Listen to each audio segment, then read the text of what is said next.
Okay, so And we're live. So, hi.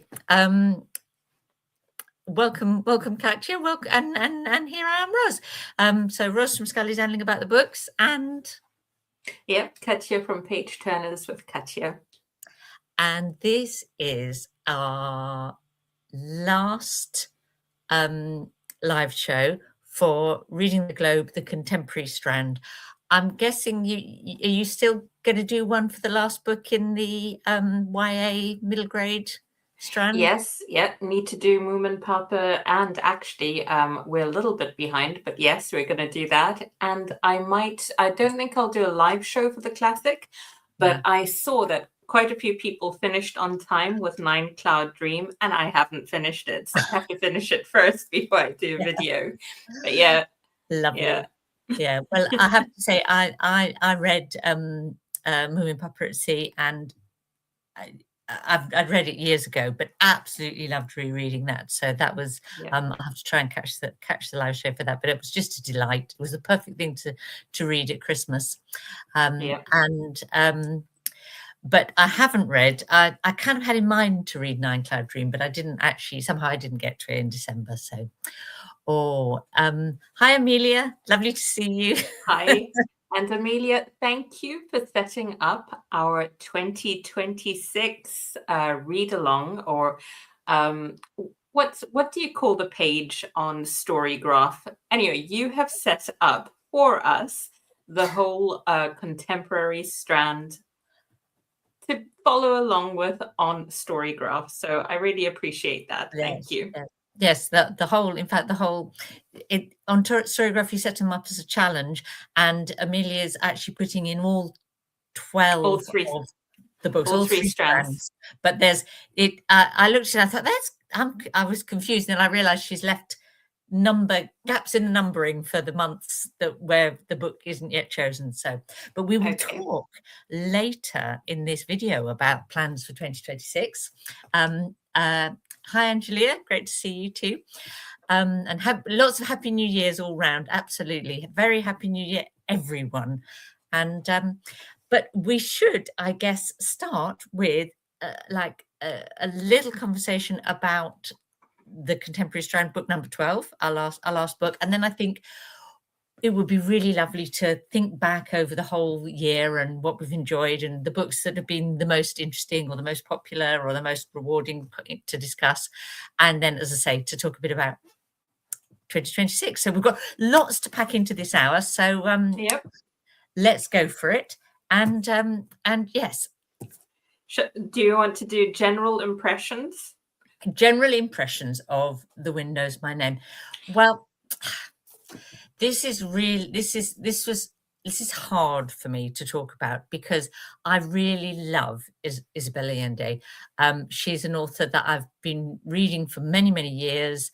I loved her books that she wrote in the 1980s.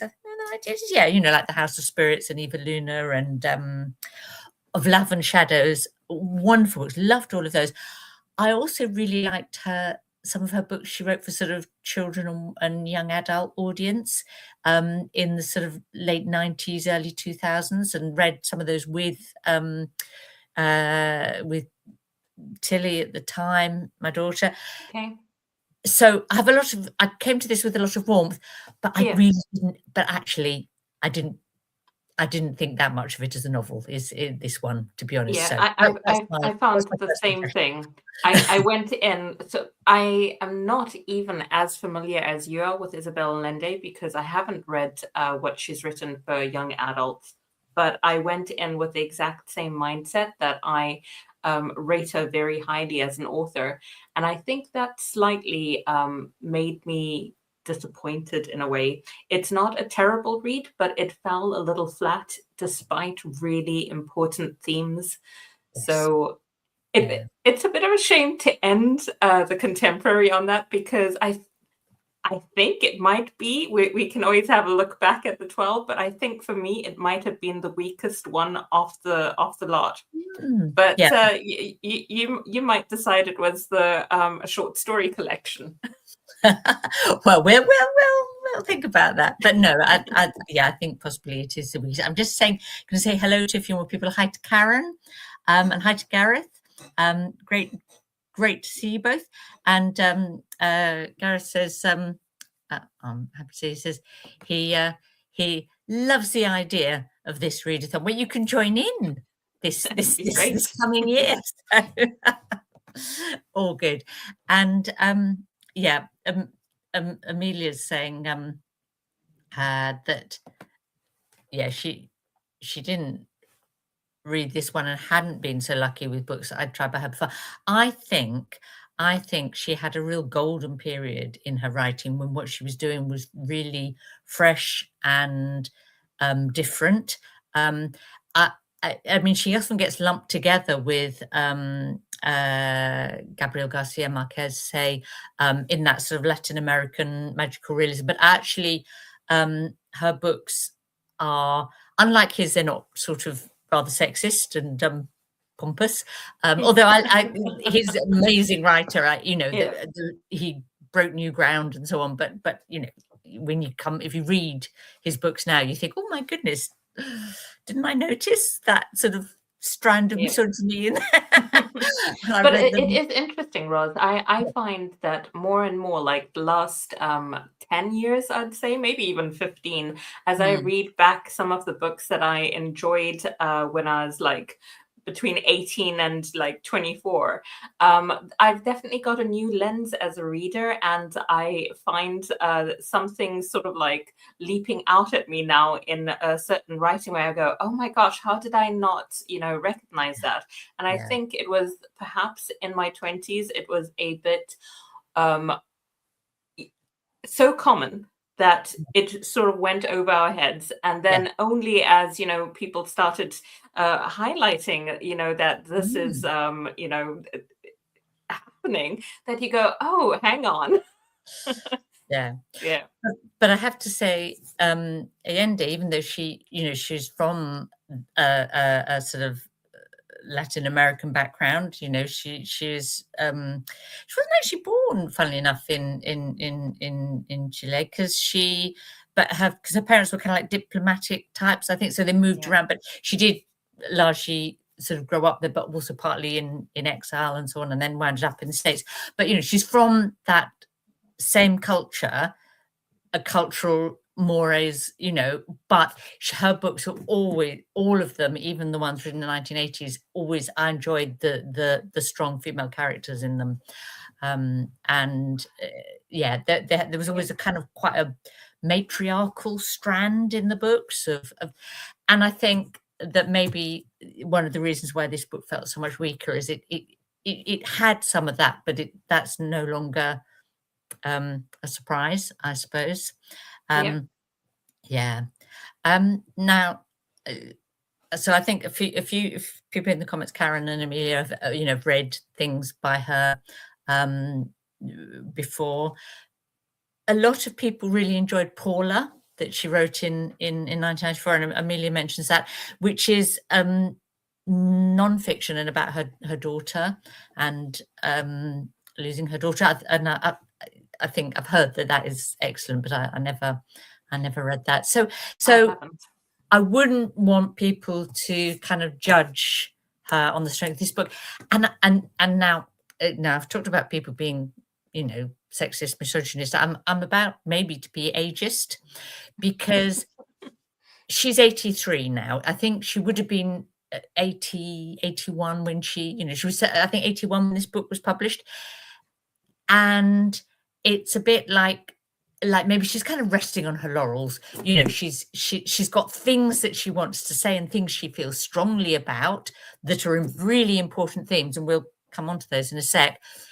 But in terms of writing the book, it was a bit like she was not going through the motions is the wrong word, but do you know what I mean? Yeah, it's fragmented. It does feel like things that you want to say from a sort of like your political point of view, but also, so she's definitely got her values in there and everything. But I think it's not the sort of book that perhaps I might be wrong, but I feel like it wouldn't have taken her as long to write as House of Spirits, for example. So that felt like a labor of love. And this felt like I have something that I need to get off my chest, sort of thing. Yeah. One of the oh, do you know, I'm getting so many brain blips. This is terrible. Continue, Ros. I had the thought, it went. It'll come back. It'll come back.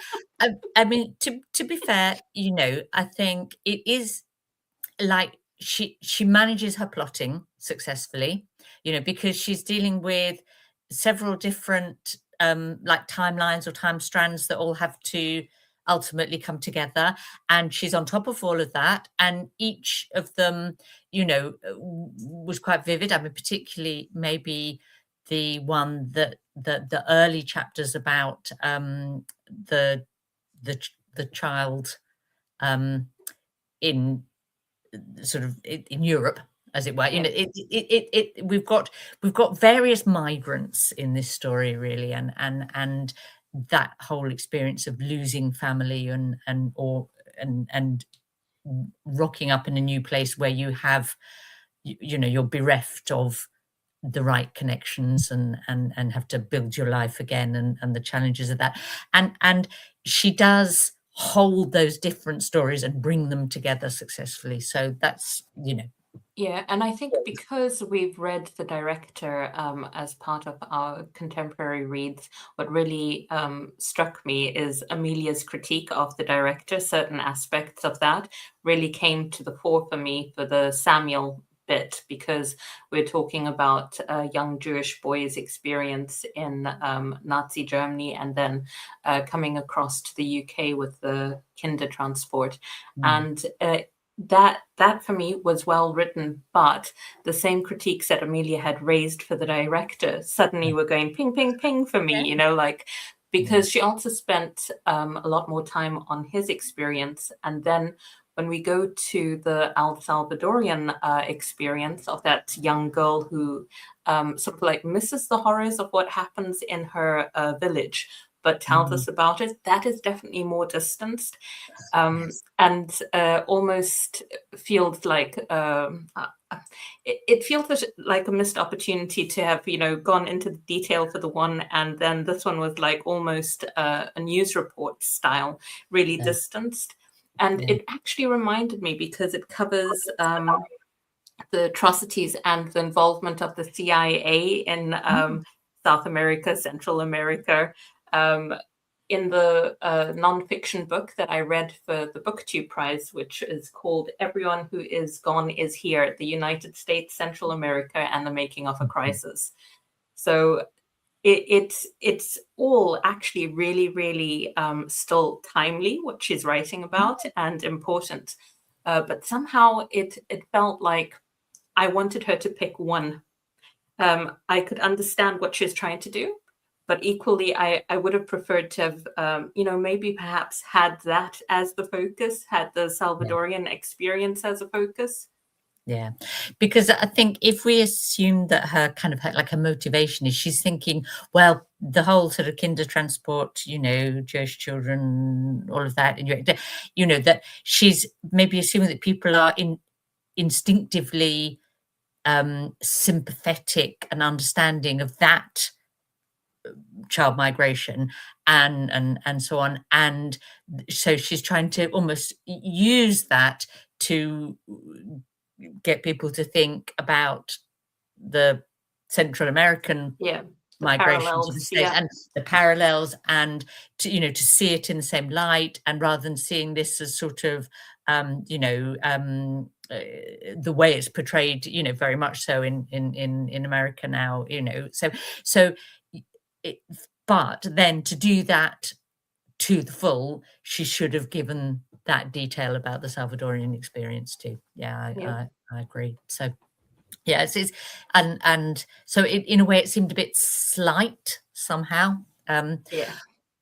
But you know, it was a warm-hearted book and a kind book, and Amelia, talking about being kind, Amelia is being very kind. Thank you. Yes, can't always. Yes, it would have been great to end that. But for me, as I say, reading Moomin Papa at Sea, that was a high note. That choice for the end of the year, and I think people have been fascinated by Nine Cloud Dream. So as you say, it's like you pick what you think will be interesting, and you get what you get. Yeah, exactly. But it's the whole process of reading things together has been the great joy of the past year. So maybe rather than linger on talking about The Wind Knows My Name, that we haven't got loads to say about, maybe instead we should just move on to do some reflecting about all the other books that we've read over the course of the year, which there's been some absolute stunners, I'd say, really interesting, stimulating, different or beautiful books. So where should we start? Well, we can start at the beginning because, like we sort of like started with a bang with Clean for the Contemporary, because at the time that we started reading it, I think it had been about for about 6 months or so. But weirdly, as we were reading it, it suddenly was mentioned all over, like in The Guardian, The Independent, on BookTube. And so it was also really timely seeing all those articles while we were reading and discussing the book. So that was a really lovely experience. And I think we had a lot to say on that first one, because we really broke down the themes and all sorts. Taught me a lot as well. Yes, it was a book where spending a little time finding out about the context definitely brought more to the book, because it's quite in a way it's quite a claustrophobic story, deliberately, and then knowing what was going on in the country around at that time kind of made sense of why she wrote such a claustrophobic story. And it was very clever, because you only get really snippets of the changing political sphere in the country with these little bits of news that Estella is seeing on the TV every now and then, but she is literally just stuck in this house all the time, until we have that sort of like gets out into this absolute chaos of the outer world. So although I wouldn't say Clean was like my favorite of the books that we read, it was one that I really enjoyed, and it was possibly the discussion that I enjoyed the most of the year. And it definitely was when Mehmet isn't here, I think, in couldn't make the live show this evening, but he did a little on the Discord chat. Infographic, isn't it? Like, yes, he created an infographic where you have, like, you choose which was your favorite of the first 3 books, and then that goes through to which was the so that you'd wind up with your sort of top book of the year. And it really struck me that the first 3 books we read were all incredibly strong. Yeah, absolutely. And I liked the variety. It ended up being even more distinctly different in terms of the topics that we covered, and yet there's also some parallels, and some surprising parallels, because I was not expecting for me to feel so much, feel really aggrieved about us as people towards our attitude with each other, but also animals, because in Clean we had the poor dog, in in Beyond the Door of No Return we had loads of animals, fauna and flora, that we had to care about. And gosh, I'm having a quick look through Old Kiln, dogs, wolves, all sorts, and the understory. But the understory, there was a lot of people getting harmed by nature. Nature was really fighting back in that particular book. And one of the things that I've discovered since I've been on BookTube, and it comes up in discussions like we've had over the course of the year on Discord for these books, is that sort of animal cruelty is really something that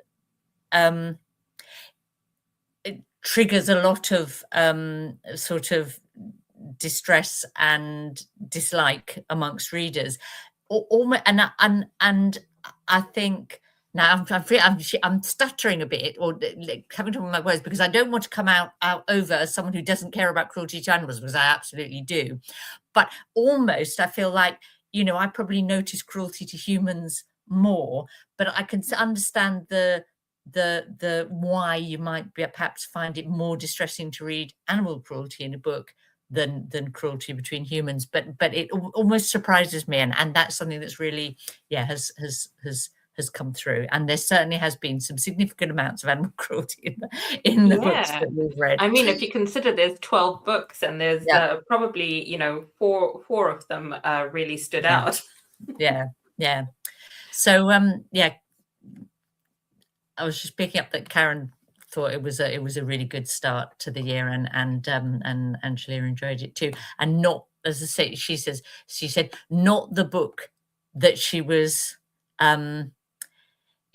It was about what she was expecting, but that was only the tip of the iceberg. There was so much more to that book. I thought it was going to be a sort of some sort of almost like, not exactly whodunit, but a bit of a sort of a crime. And no, absolutely wasn't. It was something completely different and much more interesting. Not a perfect book, but a really interesting one. So yes, you've already mentioned book number 2, which was I always get the title of this one wrong. Beyond the Door of No Return. That's it. Which was the only one of this year's books that I'd actually already read, but revisited for and was really pleased, because I'd read it not long before, so it was great to have it on the list and get to discuss it. I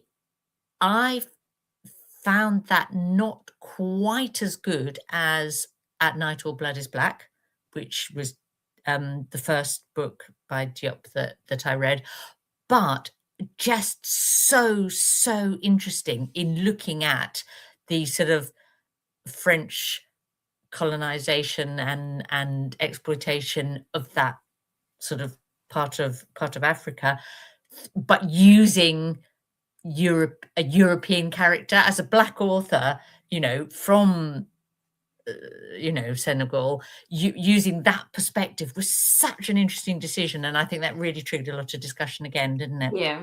And also, I mean, we had 2 unreliable narrators in a row, because Clean, we were kept guessing, and we felt less like we were guessing until sort of like, I guess, midway or quarter way in with Beyond the Door of No Return, because you start to think, I don't think I can 100% take his word for these things, his perspective on this. And that's when you really get the colonial lens. You're like, okay, I can see what he's doing here.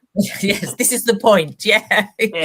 He's oblivious to so much that is going on around him, but thinks that he knows everything.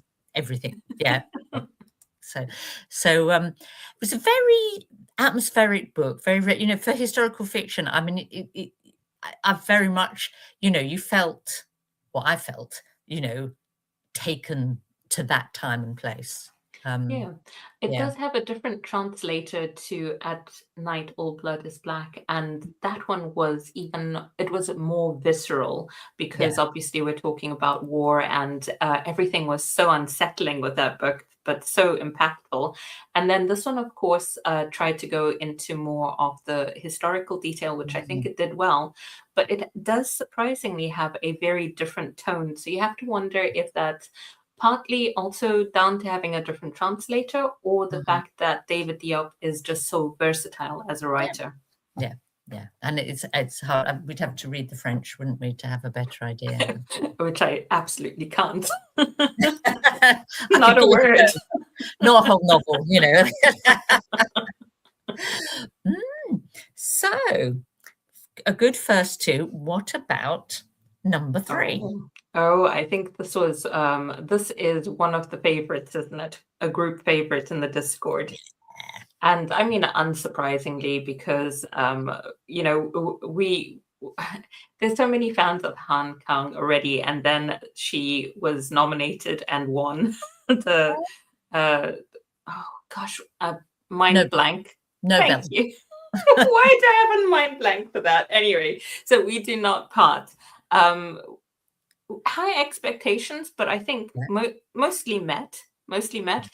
There were some bits that were so there was a lot of discussion, and I think the discussion was about everyone trying to understand the you know, like exactly what's happening, but almost she has this gift where people are not overly frustrated about not understanding everything that's going on.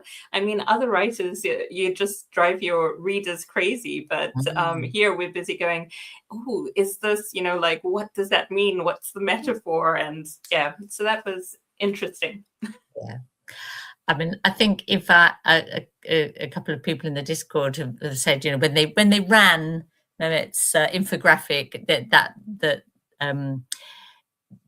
one came out as their book of the year from of the ones that they've read, and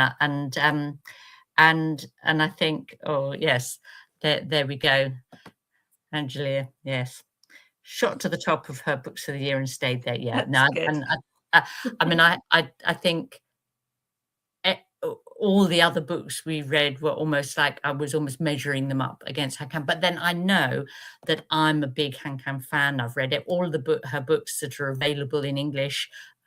So I had a sort of a bias, perhaps, towards loving that. Having said that, you know, if I read an author that I've loved and the book disappoints, I'm almost more angry than, you know what I mean? I hold you hold them to a high standard, you know. So a bit like, you know, this one, you know. So but I think it's quite a special book. I think Human Acts is possibly still my favorite by her. I haven't read Human Acts, but so with the White Book, I was surprised that the metaphors, you know, like because in the White Book it is just these very short vignettes and looking at the color white, but she put so much meaning into that to explore grief and to also explore the sort of pressure that she felt growing up, almost to fulfill her parents' expectations, because she is the second child born. Like, her sister didn't survive infancy, and then she felt this weight of all of the hopes of her you know, sibling that had passed away, sort of placed on her by her parents. And the White Book explores that, and also explores different types of grief. And what was interesting to me is that a lot of the symbolism that she uses in that book reoccurs in We Do Not Part. Yeah.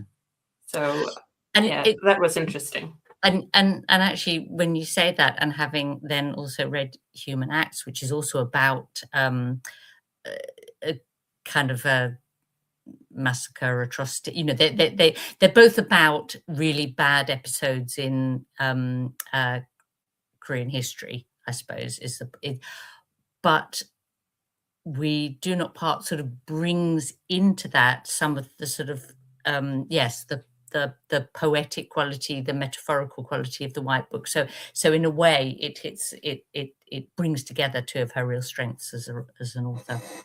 Yep. Well, we should move on, so we don't run out of time, because now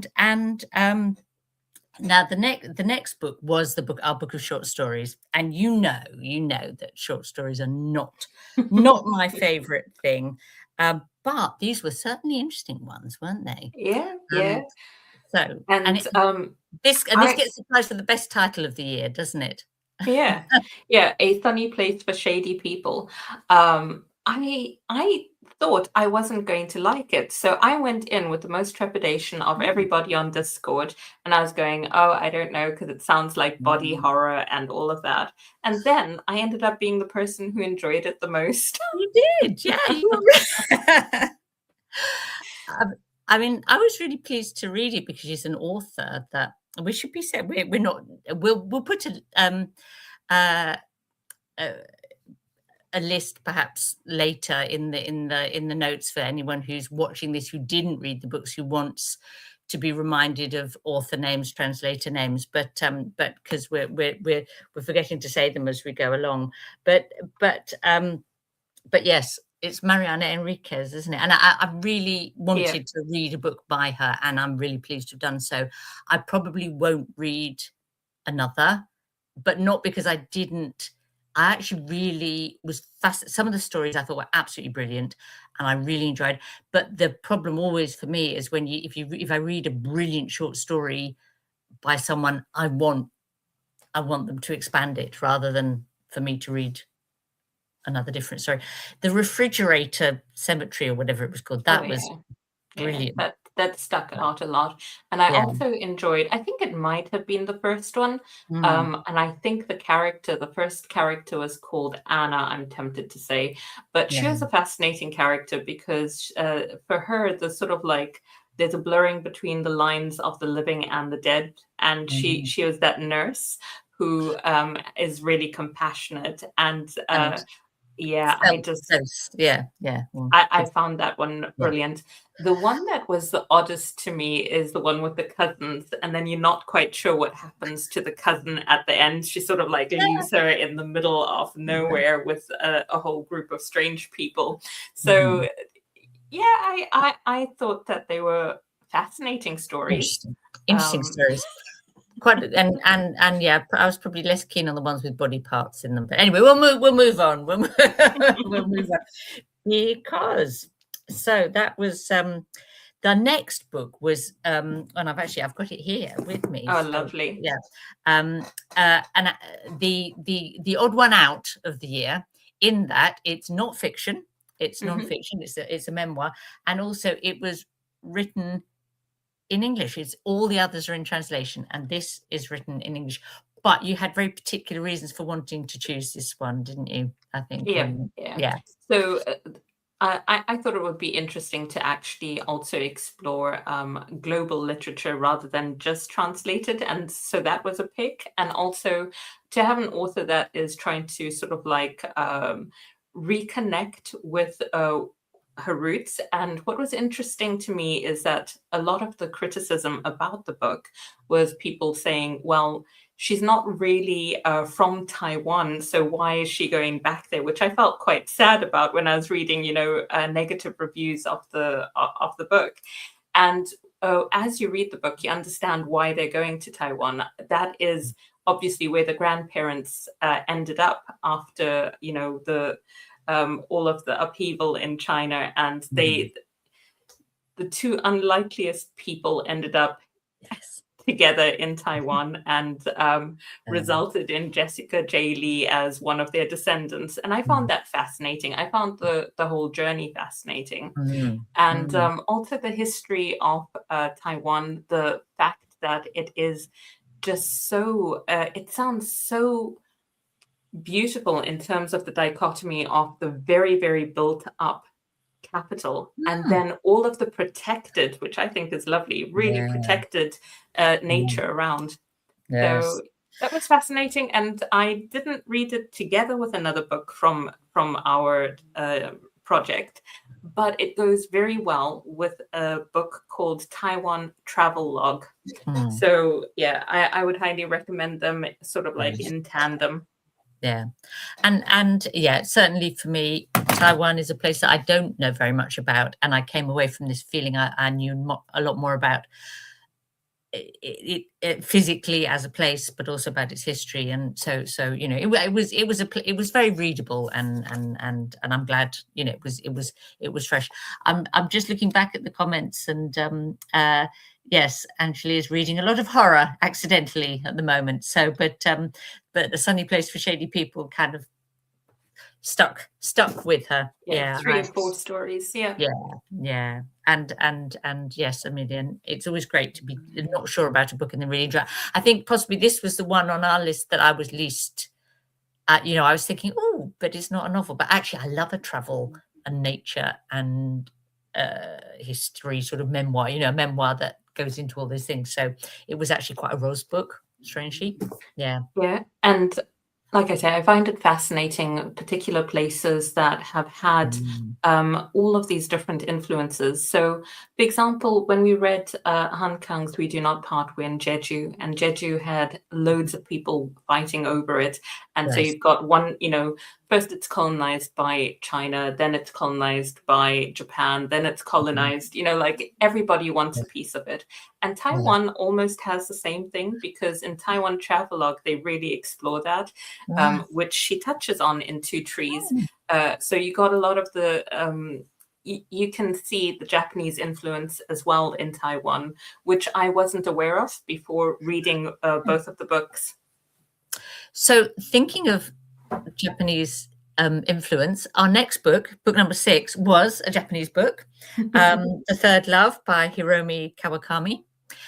Now,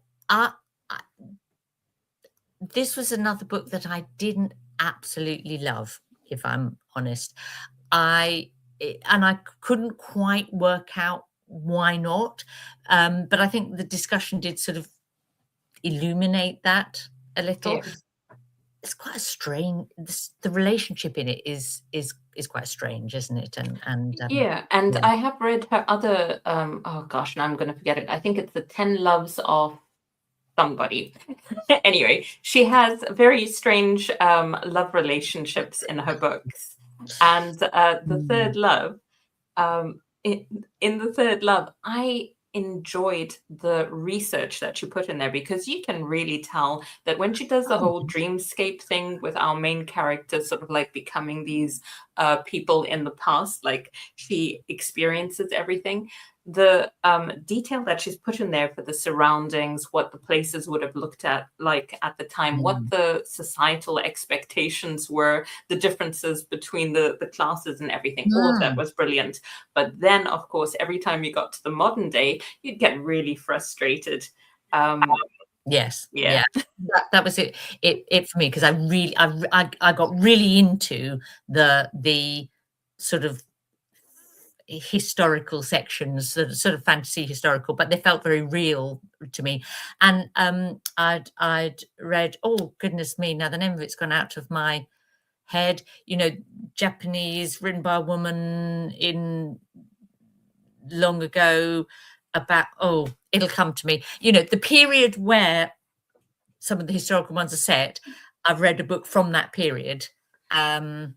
Is it the Edo one, or is it Heian? I'm probably saying that wrong. It'll come back to me. And sometimes the brain just goes, doesn't it? And so but that really added to the pleasure of the historical sections. And so Gareth is a fan, but he found Third Love a bit slow. Yes, well, that's interesting. If you've read more other things by her, yes, it wasn't so much slow as for me as yes, I was more engaged in the dream lives than the surrounding story that's made it all hang together. But I did enjoy it. I was glad to have read it. It was I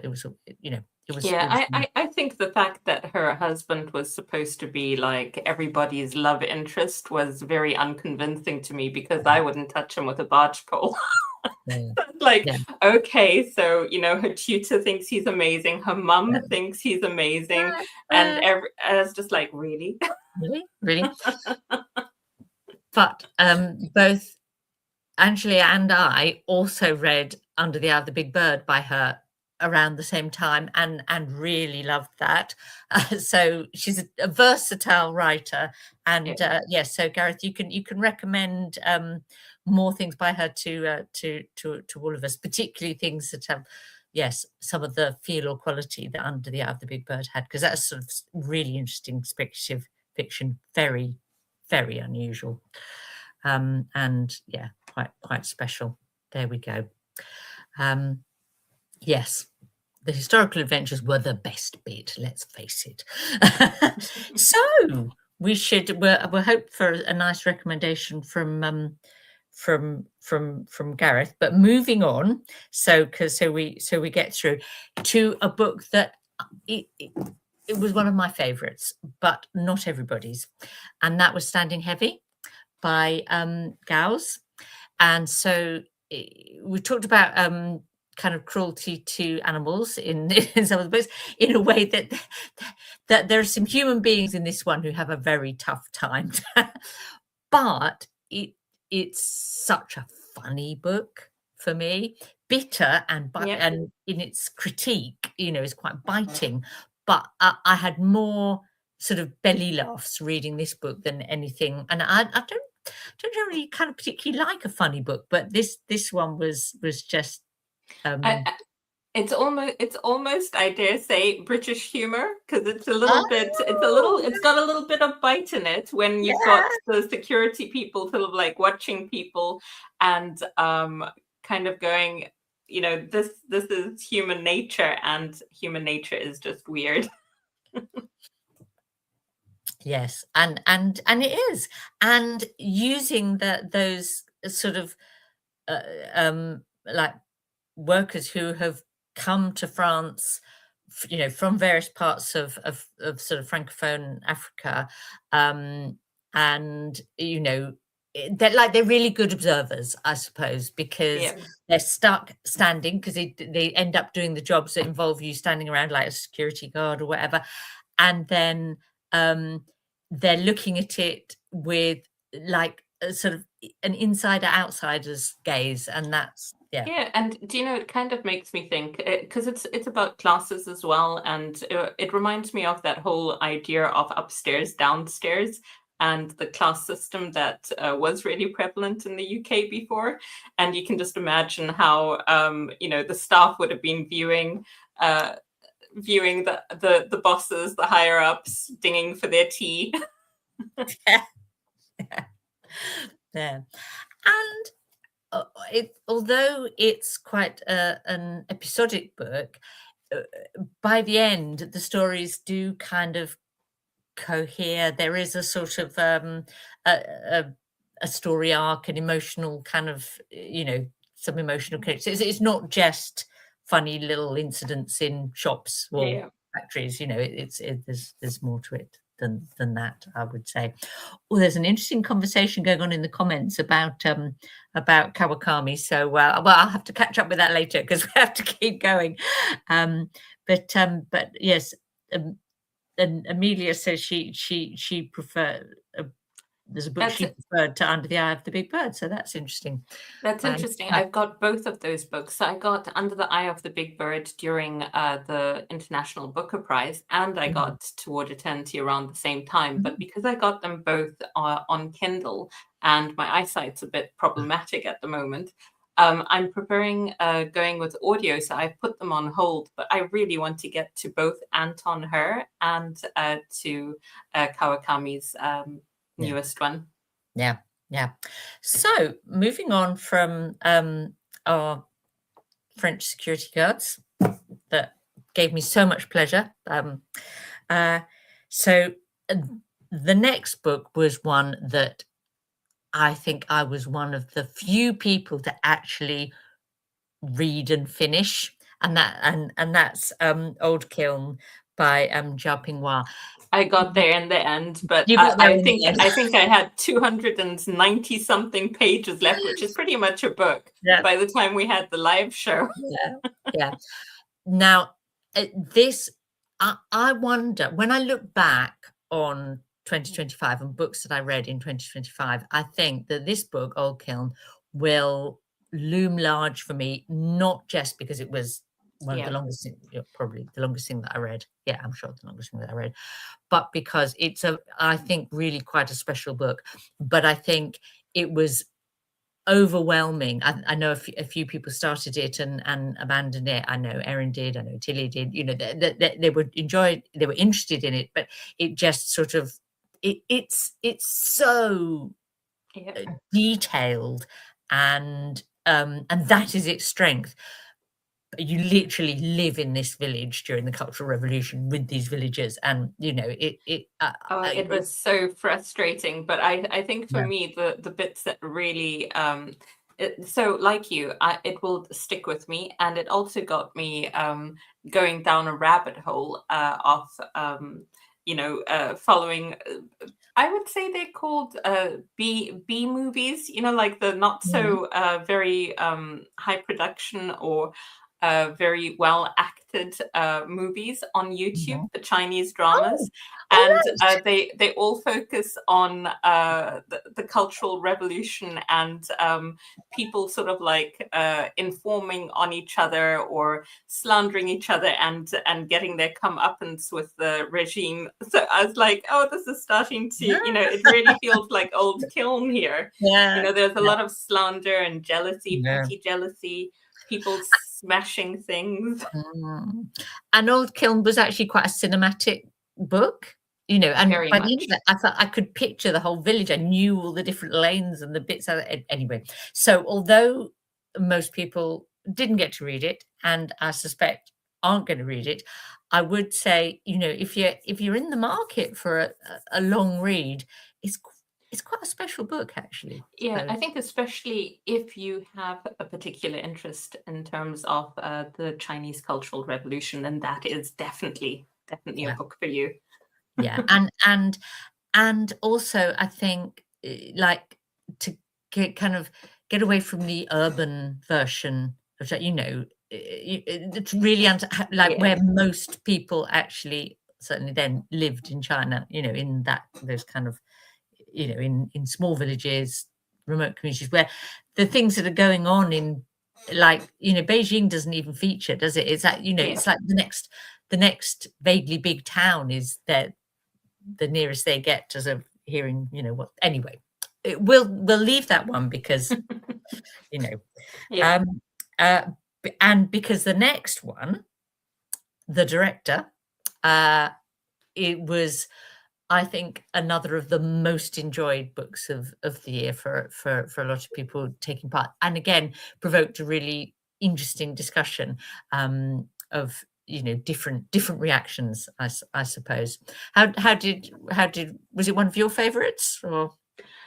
I really enjoyed it. It's tricky to say favorite because I feel like a lot of the subject, I have to agree with Amelia, I feel a lot of the subject has been covered before.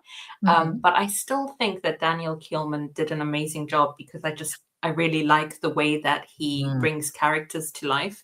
And also the fact that he sort of like went in and out with different characters and that still all hung together really well, and sort of like name dropping all of these different mm, celebrities that I ended up looking up because, you know, like some I knew, and then others I was like, oh, who is that? And then so that was fascinating to me. yeah, yeah. Oh, It brought to life the sort of like Hollywood and German movie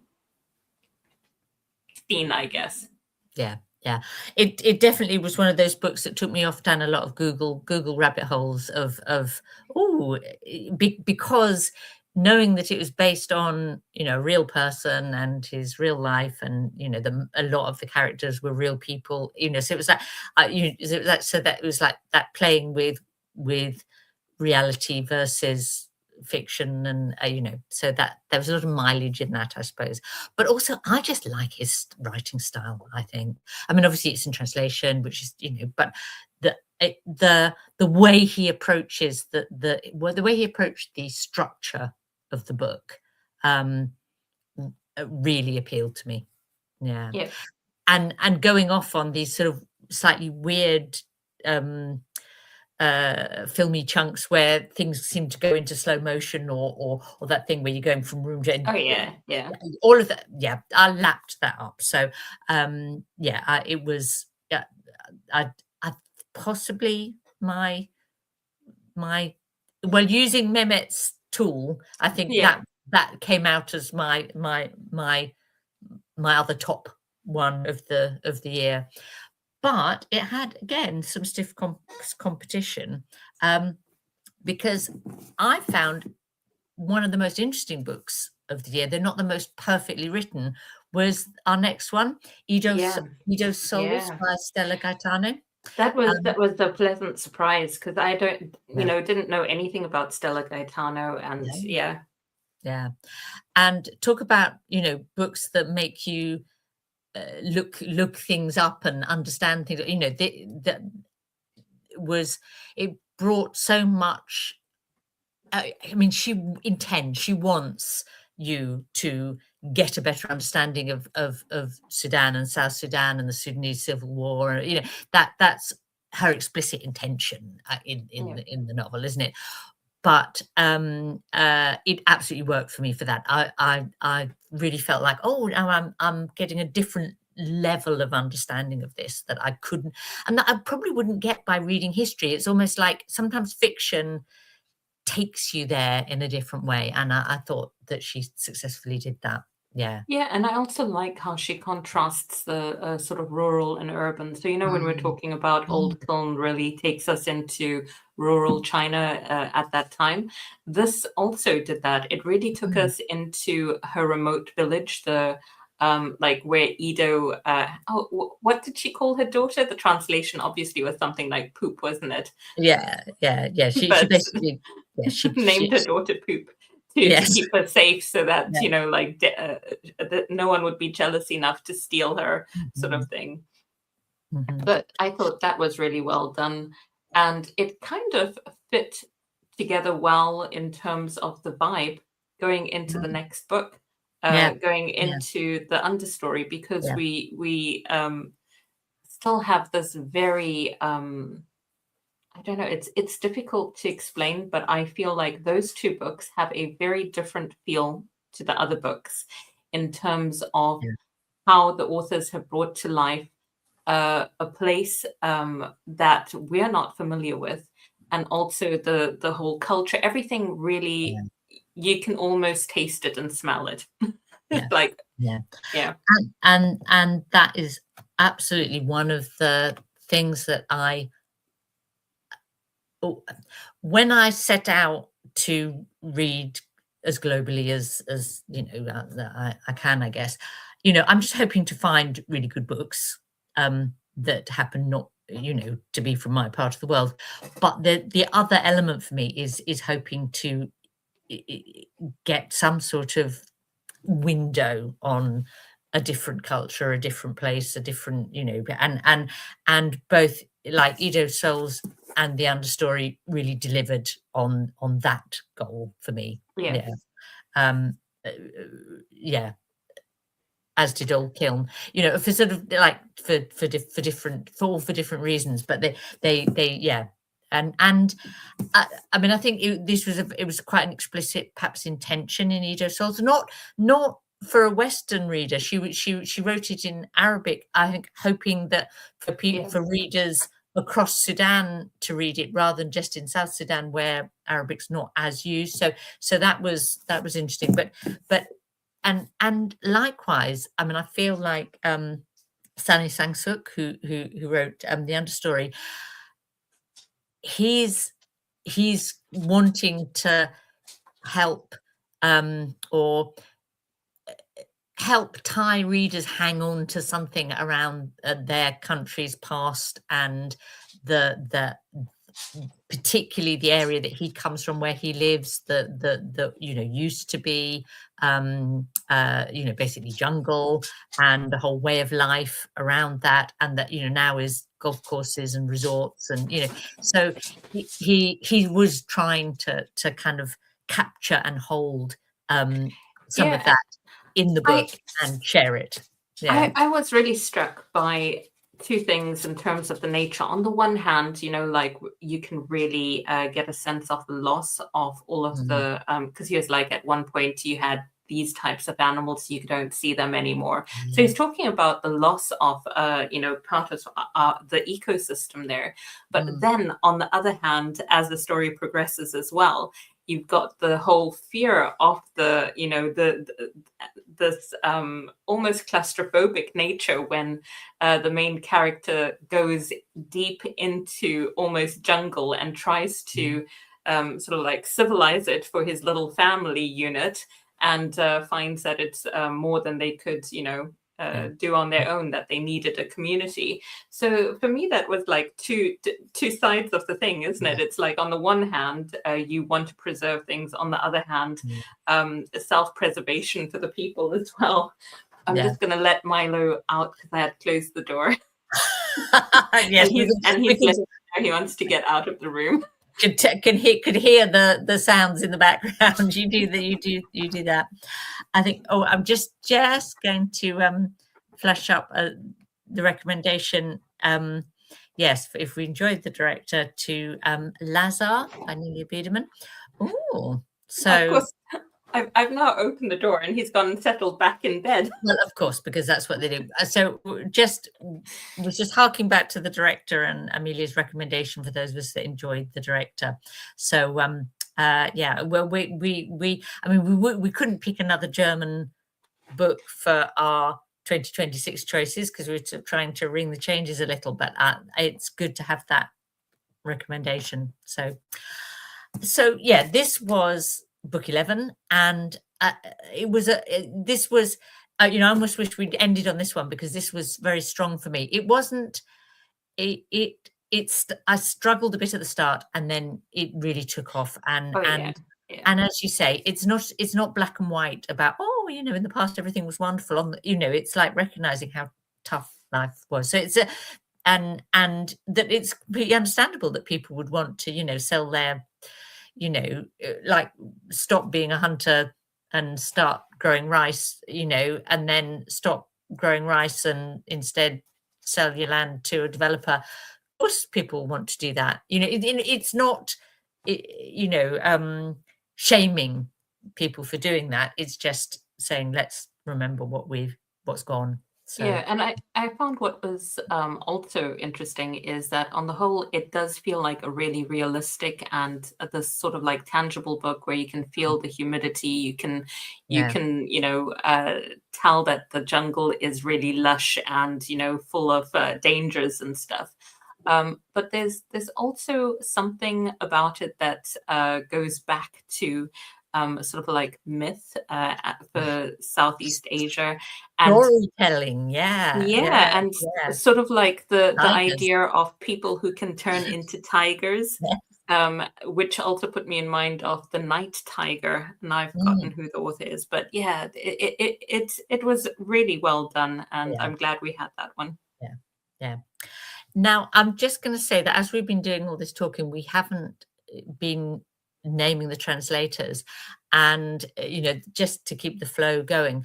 But I would say that one of the things, all but one of the books in the contemporary strand were in translation, and it really makes you appreciate the translator's art, I suppose, when you're reading lots of just because the very different feel, all these books had such different atmospheres, writing style, and that came through in the translation. So it's been so rich, and they wouldn't be available to me as a pathetic Anglophone who really can't read much in any other language, to have really good translations.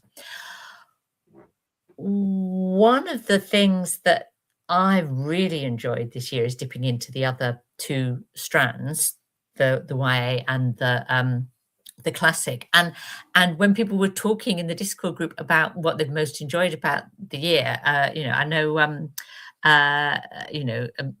Amelia's saying how much she's enjoyed the whole thing and the live shows, but the classics we didn't, you haven't done live shows for those, so but the discussion in Discord has been very rich for some of them, and some of them have been real standouts, haven't they? I think I know I always pronounce it wrong, so you better say it. The one about the Baron. Oh, Baron Baggy. Baggy. Yeah, I always forget whether it's Baggy or Baguette. Yeah, Baggy. That was so much enjoyed. So the classics, I think the trick for me is to have a co-host to talk to about the books when I'm wrapping up, because obviously the moment I started feeling rubbish, I stopped doing all of the wrap-ups for the classics.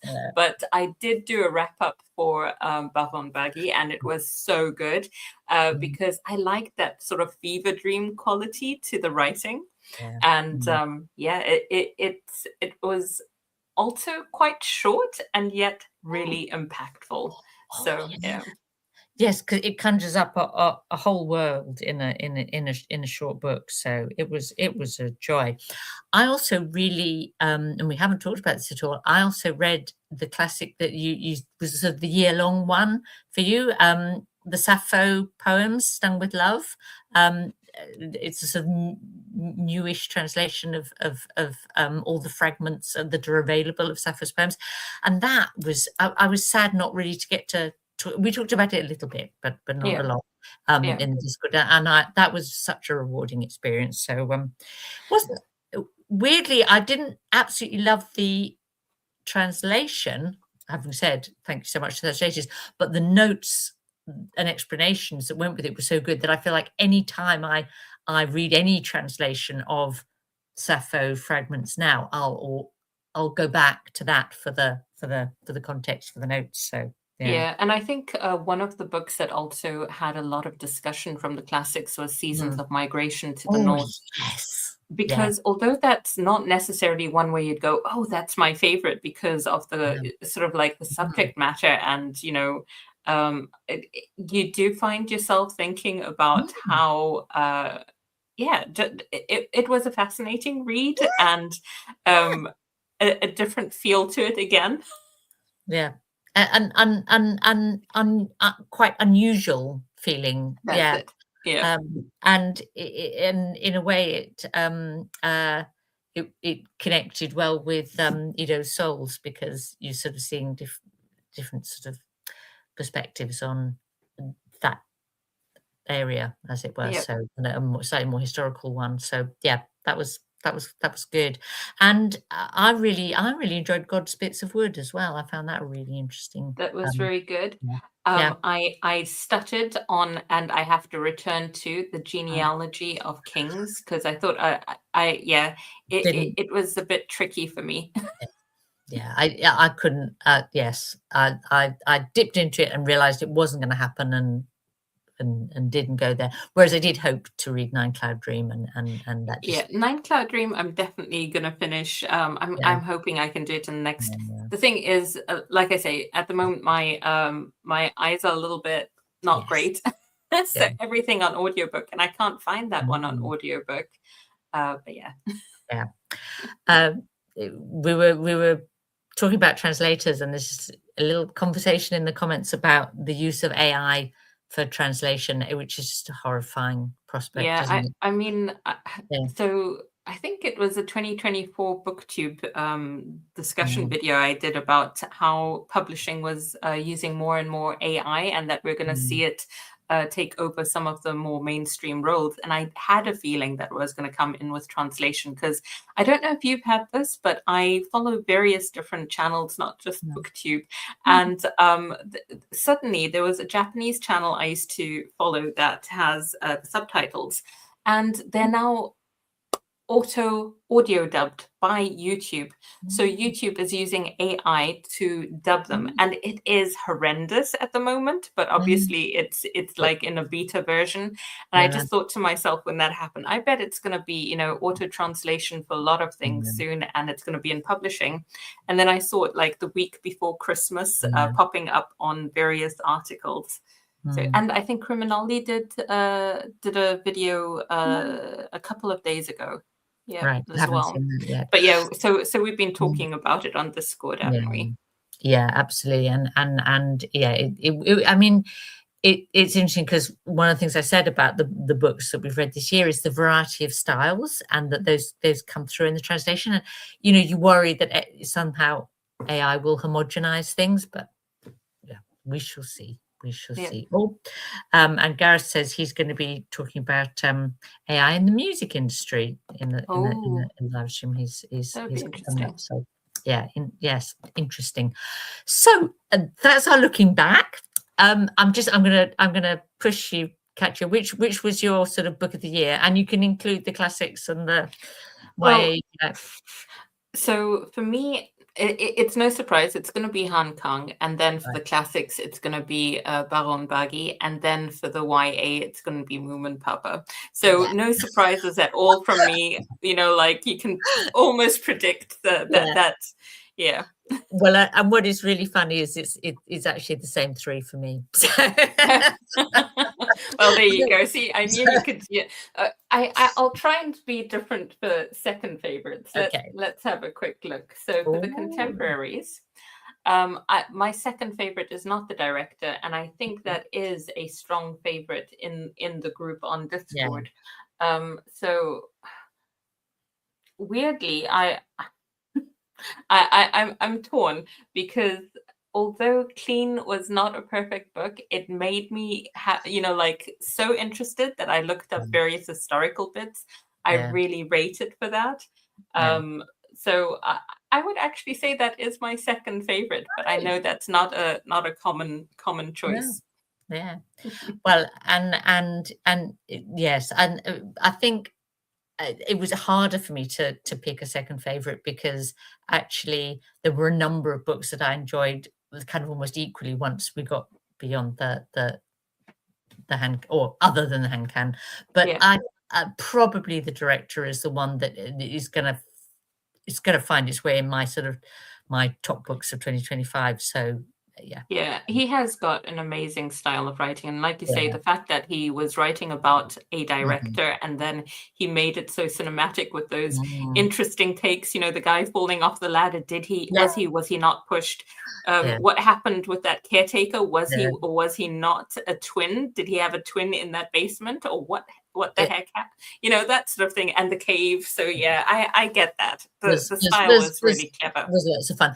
But if I were thinking in terms of what came to me, like what was fresh because we were doing kind of reading the Globe, then I might go for Edo's Souls or the Understory. They because were very strong. Like Clean, I loved, but it's the sort of book I read anyway, if you know what I mean. Whereas and as is the director, I guess, and Standing Heavy was right up there for a similar reason. So there we go. But how delightful. Now we need we really should be stopping because we're over the hour now, but just want to spend just 5 minutes just enthusing about 2026 and our plans, because I'm really happy that we're carrying on into 2026. I'm really happy that you're well enough, but also that we've kind of made it just a little bit more manageable, because I was a bit overwhelmed at times with the sort of, I think it was while I was reading Old Kiln, I sort of hit a point where I was thinking, oh well, I can't keep up with this. I can't keep the Yeah, I think especially because in terms of booktube, because we're a community, there's all sorts of other things happening as well. And the fact that after you hit, I think it's after Jane Austen July, things really ramp up in terms of how many other read-alongs there are. So yeah. So 2026, we're going to there'll be just one book each month, but they will be coming from the 3 different strands. So we've got 4 contemporary books. There will be 4 YA middle grade, of which I think you've picked 2, haven't you already? And 4 classics, of which we picked all of them. Yeah, we picked all of them. Yeah, and we had a lot of the previous lot of classics I'd mostly picked, and then this time round, this was very much a group pick because we had so much input on Discord. So this is wonderful. But yeah. And I have to say, 2 of the classics are books that I've already read, but really delighted to see picked. The African in Greenland, just such an unusual and interesting book, and Embers by Sandor Marai is just beautiful. So I'm very happy. Men of Maze, you were going to be reading, weren't you? Well, it's one of those books that I really I think of all the one of the things we reflected on when we were sort of thinking about the year ahead was that for the contemporary strand, people want things that are sort of reasonably readable, but with the classics, there's perhaps the opportunity to go for something a bit more challenging sometimes, and people might be up for that. And Men of Maze is probably of all the books we picked is going to be the most challenging. It's not long, but is it's known for being quite dense in ideas, I suppose, and unusual in structure. So it's going to be a great. I'm really keen to read it, and I'm thinking if it's doing it as part of this will make it happen. So that's the joy. Yeah. Yep. Yeah. Having a quick look. So the contemporary we're starting in February, and I'm very quick to see Orlando. I saw someone actually put a comment on your announcement video saying, I won't say more, but it has more in common with A Room with a View. Is it A Room with a View rather than A Room of One's Own? I think A Room with One's Own rather than Orlando. So that I thought was interesting. Yeah, yes, absolutely. So it's obviously a reference to Orlando, that it's called Orlando, and there is a sort of that sort of gender sort of shift element to it. But so I'm really looking forward to that. And a Belgian book, and we haven't had a Belgian book, so Yeah, and then our May read ties in with Berna's bookish adventures because, I mean, it's worth actually linking in with other people's projects as well, and that's Layla's House, and that one already had loads of discussion in Discord. We haven't even started the book. So, yes, and because he's a really well-known, well-respected Turkish author but he's quite political. He's also a musician and has had quite a political career, and so he sort of brings some not exactly controversy, but he's quite a character, I think, as well as being an author. So an interesting one, and I'm looking forward to that very much. Yeah, and then we've got a whole lot of talking and discussion for Women in Translation in August when we pick our group read. Yes, so we haven't picked the book yet because we're going to build a plan which will include a group read, and that will be our August book. And so it's a sort of Reading the Globe offshoot baby, as it were, to have a special month in the middle of the year. So because Women in Translation month ought to be a thing. So, and thank you, Angelia, for being on board for that. So that's going to be fun. Yeah. And then our fourth one suddenly got out of my head. The Woman Dies by Aiko Matsuda. Yes. So back to Japan and did think, we did a Japanese book this year, should we? But it's very different, and you're going to make me read some more short stories, aren't you? I know.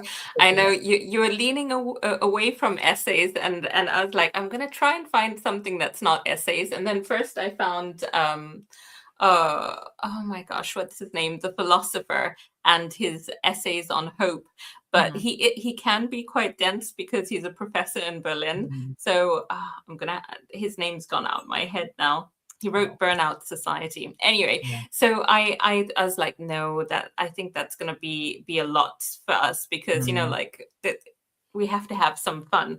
And then I saw the Woman Dies and I was like, wow, it is essays, but come on, there's a shark on the front cover. I'm sure this is going to be good. Yeah, I think it will be good. So and something a bit different. It's like our outlier, as it were. Yeah. So I like an the sound exciting of year it. ahead. An exciting year ahead. So I'm kind of conscious that it's nearly 7:15, so we ought to stop.